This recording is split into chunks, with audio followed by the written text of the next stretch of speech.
Thank you to my subscribers and viewers. I really appreciate you. In this interview, I decided not to reveal the identity of Divine, who's blessing us today with this information. It's a lot of things going on around the Diddy camp right now, and this is not an attack on Diddy.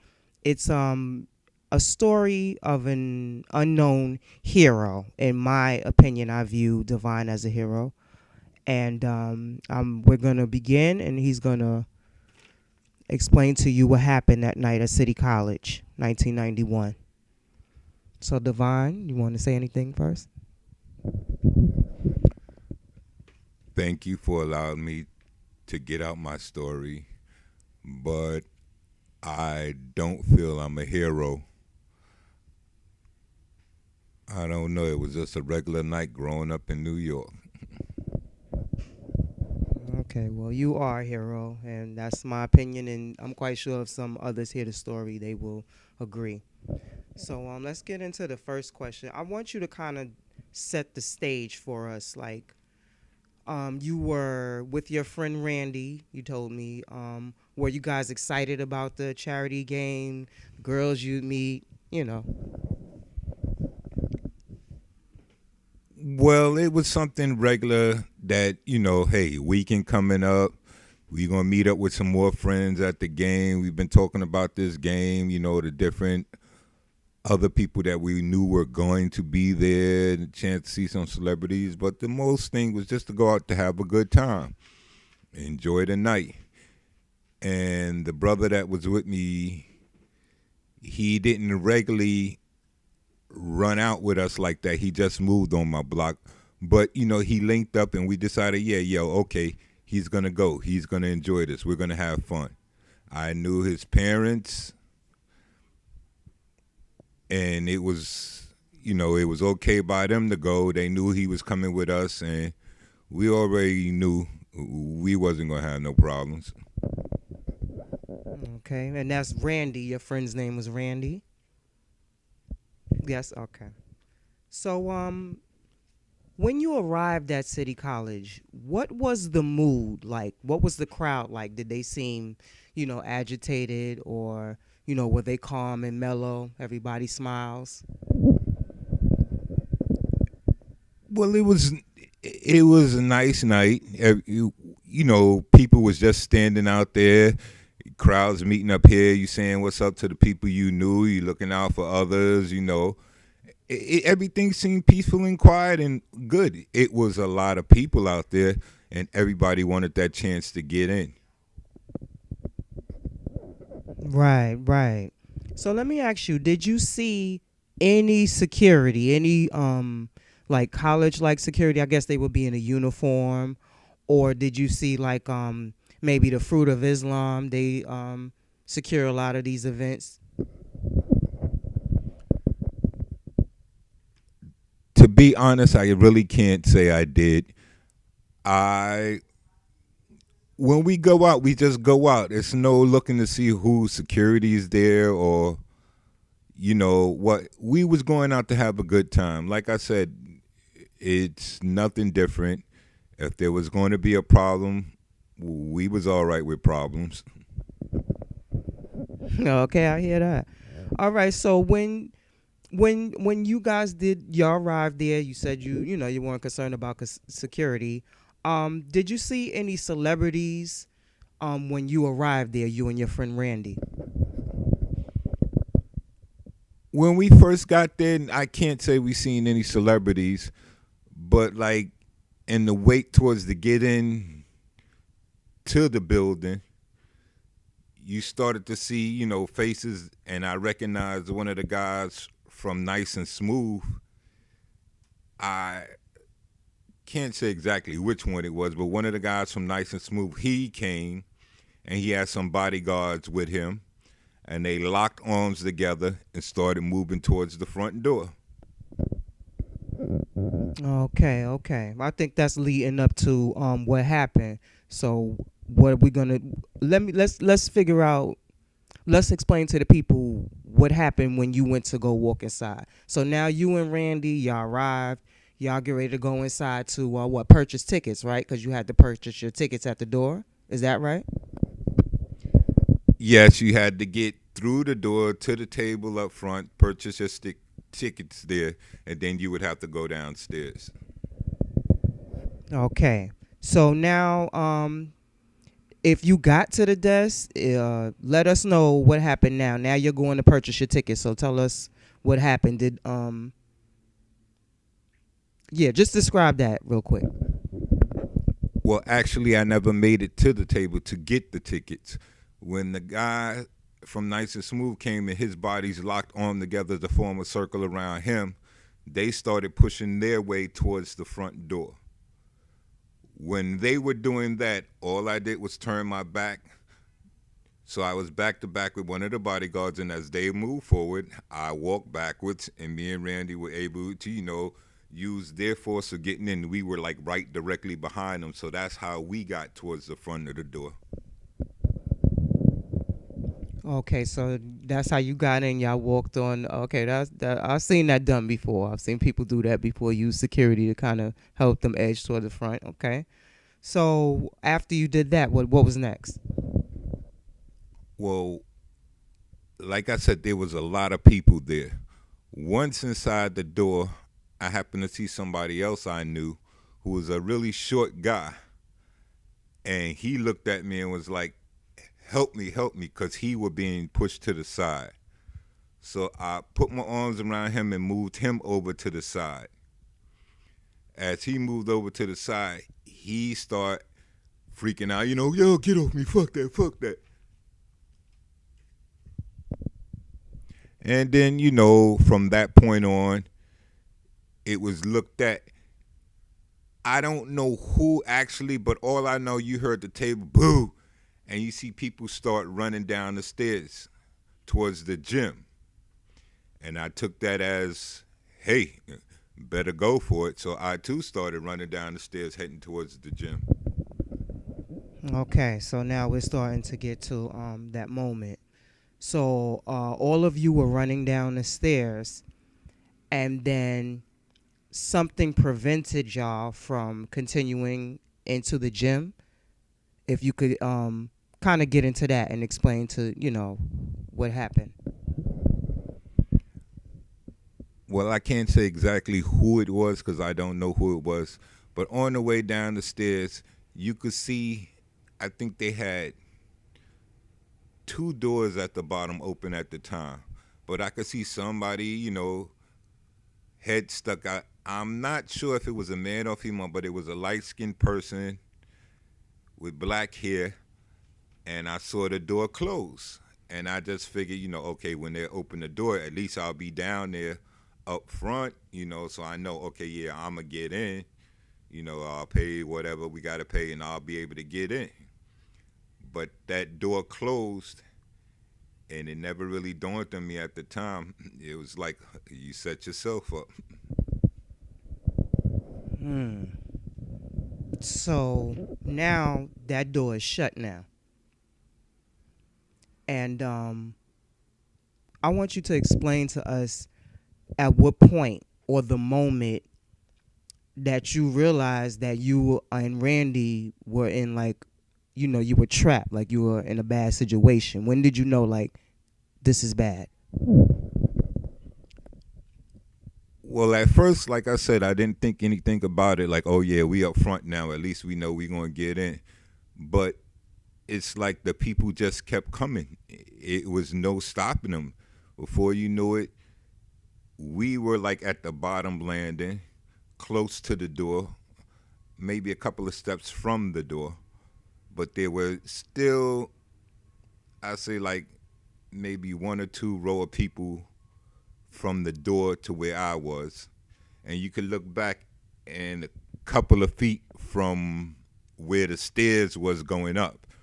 But all of that was crowded. That whole space, there was no room in there. Everybody was just still coming down the stairs. And once that was stopped, you just see an ocean of heads. And you just looked up, and I'm like, oh, it still wasn't a worry to me because I figured, eventually the doors are open and we'll be able to get in one by one, but it was just a waiting game. but it just kept coming, and then people start pushing, and it's getting tighter and tighter and tighter. There was a misconception that those people that perished on that night were trampled to death. None of those people were trampled. They died standing on their feet. After a while, you got to look back at the raw heads that I said, and it was just, I don't know, everybody was at a standstill, and you couldn't move, and it was just getting tighter and tighter. Okay, so where you were looking, was Randy panicking? Were you panicking? I hear that you know, observing the situation, you explain it to us that way, but did Randy look like he was panicked? And knowing Randy, I'm pretty sure he was, because, like, the rest of my clique, we've gone out and we've been through different things. But that, like I said, that was really Randy's first time. And Randy's not, he doesn't attract trouble. He doesn't go looking for trouble. But, he was just with his, people from his building. So I'm pretty sure he was worried. And I didn't really, like I said, at first there was no concern until it started getting tighter. And then you got people screaming, yo, back up, back up, back up, back up. And nobody would move. We couldn't move because there was no going forward because the doors was closed. And the way the doors opened, they opened out towards us.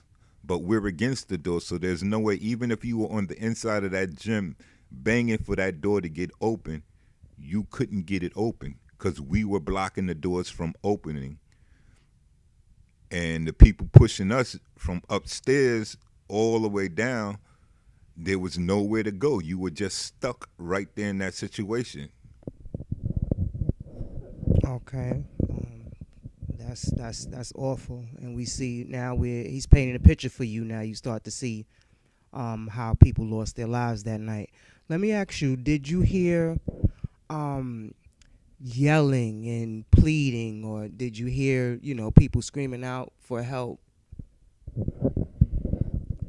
After a while, it got pretty intense down there, and I can't say exactly how long we were down there or whatever, but it got pretty intense, and you heard a lot of people. You heard some people crying. You heard some people, yo, just back up, yo, back up, back up, back up. I remember at one point I looked back at all the heads that I saw going down, and in the middle, it looked like either the floor was sinking or something because it took a little dip, a little dive in the middle of the floor.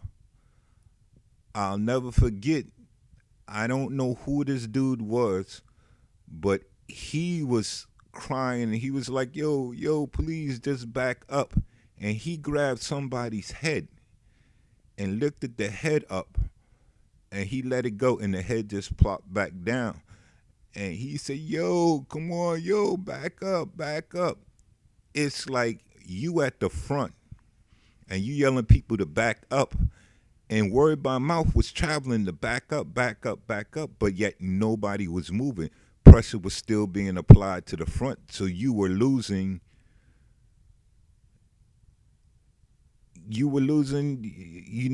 space to breathe.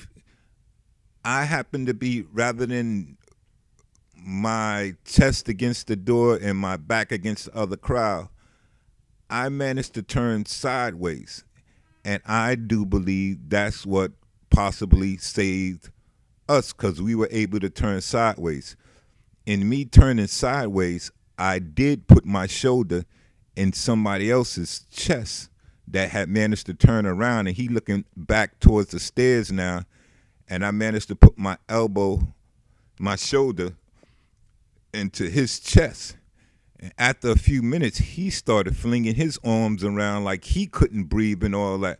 So I'm trying to get my shoulder away from his chest, and he managed to get a little bit sideways. So, and like I said, I do believe what it was is the pressure coming from down. When you breathe, your chest flares out to take in the air, and when you exhale, it goes in. Once you exhaled, your chest no longer had that room to come out again. So when you exhale, it held it right there. Now, the next time you try to breathe in, you're not taking in too much. And when you exhale, your chest is going back in.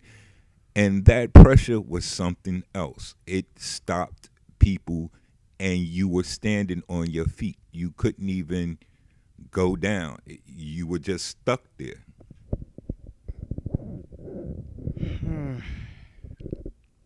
So, um, at some point, you were able to get Randy out. Tell us how you were able to help Randy to get out to save his life. To be honest, I really don't know how they did it, but I know at one point, one of the doors, it was opening up a little, a little, a little, a little. When it got large enough for like you'd have to slide through, people were climbing on top of other people to slide through the top of the doors because where the heads were, it's like it stopped there. You weren't just walking in the door. You wasn't just walking in the door. You had, like I said, you had to climb over. And at that point, people was going in. I made up in my mind. I wasn't going back and telling Randy's mother, yo, your son died at a basketball game, you know. So, yo, Randy, use me. Yo, climb up. Get out, Randy. Get out. Randy did that. He climbed up. He went through the door, and he managed to squeeze out through the top of the door. There was another person that I knew that was down there in front, and I told him to do the same, to climb out through the top. And he did that. And slowly but surely, like, as, you know, 1, 5, 6, you know, as the number went up, they were able to open the door a little bit more and more. As more people were able to slide out through the top, they were able to get that door open a little more and more and more and more, and then people were able to come in. This was a hard one, boy. So how did you get out? Well, like I said, it was people were being able to slip out over and over, but I stand 6'5", so you know, I was basically all right, but I couldn't move my legs. So at one point, you know, I was getting tired, and I was like, you know, well, I'll just relax until they get the door open further enough for me to go through. But I was going down, and I figured, yo, I'll just sit on the floor and wait till the door get open enough for me to go out. But as I was reaching down and I'm going down, I feel what I thought was the floor.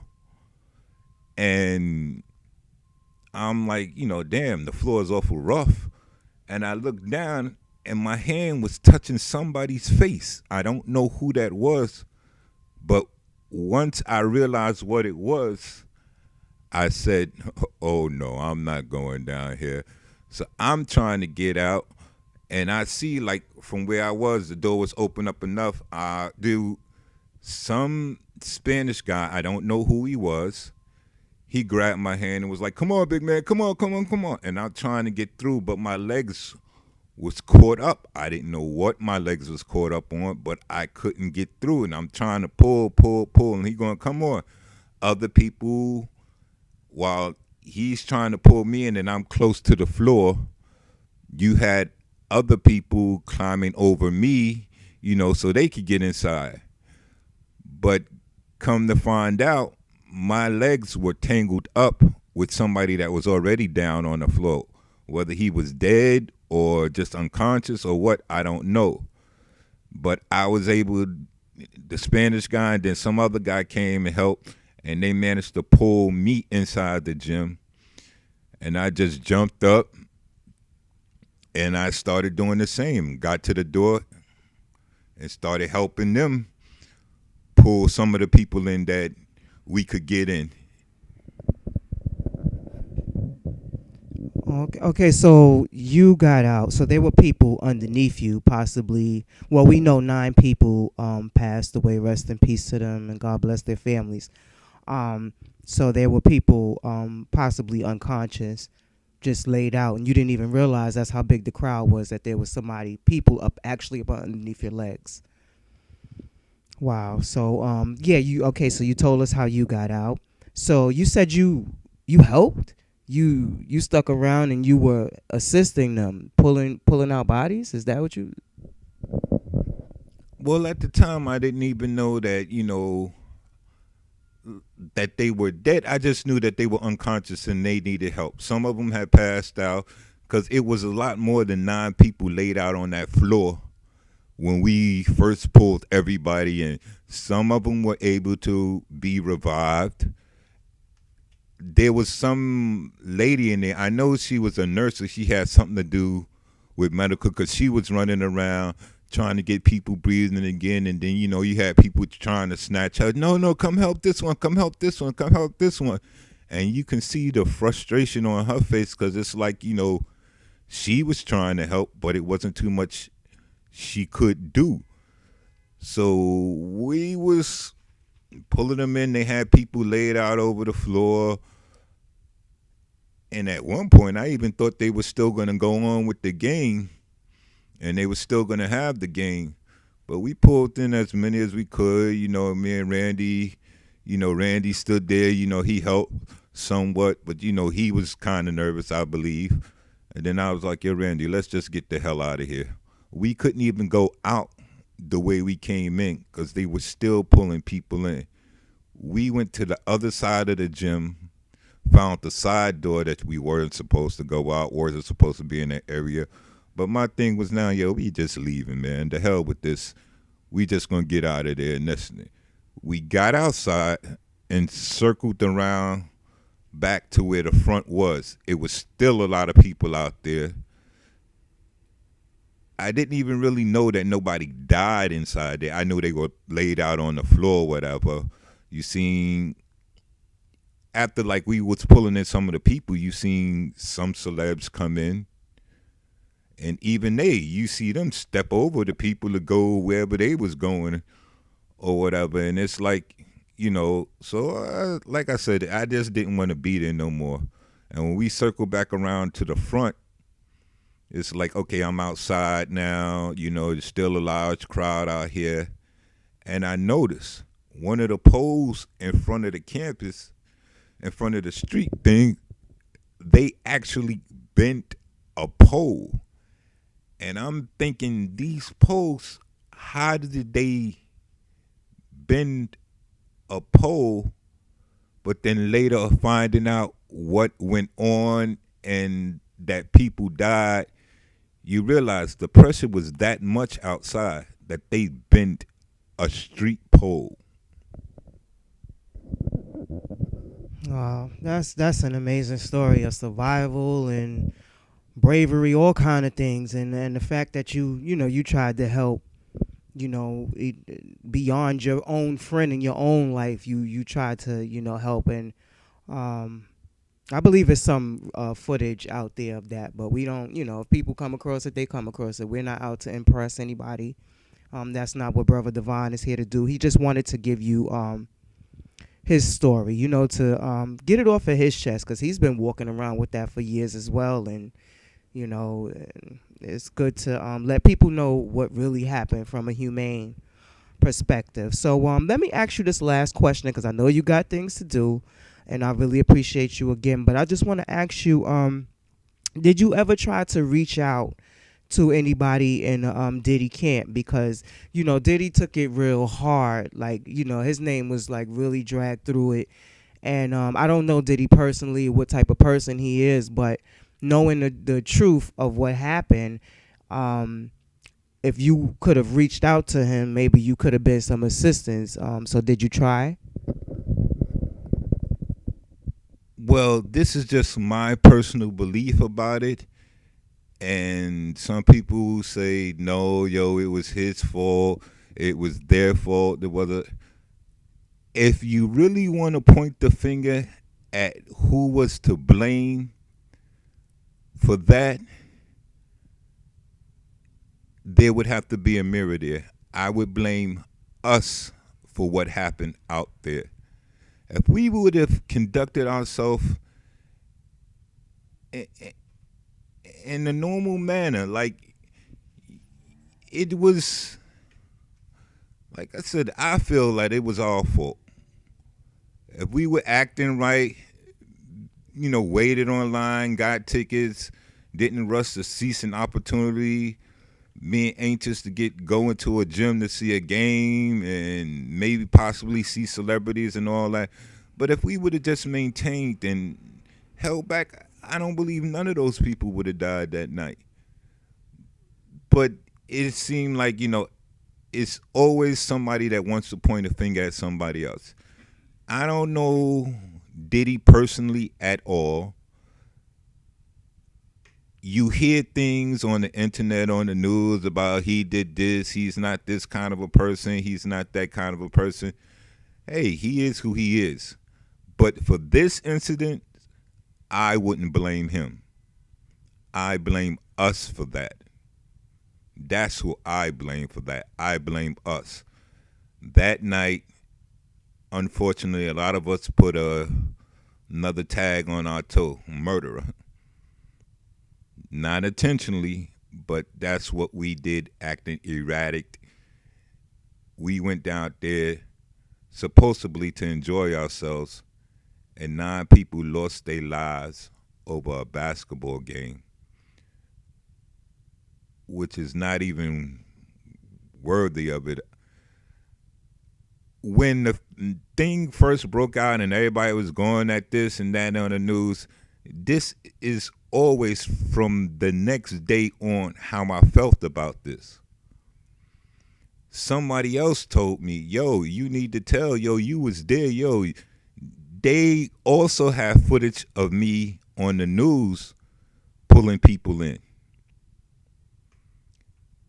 Friends of mine told me, yo, we seen you on the news. Yo, I knew that was you, yo.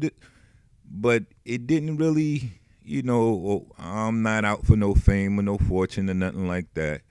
But I did say, yo, it's not right that they blaming him for that when it wasn't his fault. Somebody was like, call and say something. So they gave me a number to, I think, the record company or whatever and this and that.